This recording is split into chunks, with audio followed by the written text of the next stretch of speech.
Pinching something in your adjustable bed can be very hurtful and harmful to kids and pets. That is why our team explored 3 different approaches on how to solve this problem. Number 1.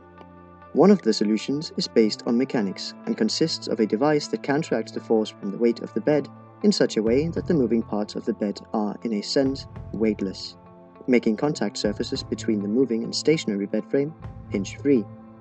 The device works as springs adjusted by a DC motor counteract the force from the moving bed frame into the actuator.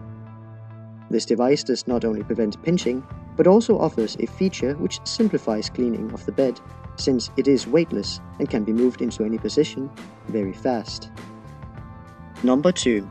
The so-called embedded solution aims to identify if any machine learning algorithm is suitable for collision detection.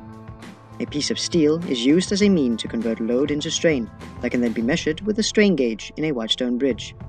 This results in a voltage difference that is checked by an Arduino and sent by a USB to a proprietary locking and testing software. The gathered data is split into 80% training and 20% validation sets that are then used through 100 iterations to build a machine learning model to detect collision. Additional data is then added to the model in real time to test its accuracy and behavior and to further improve the model.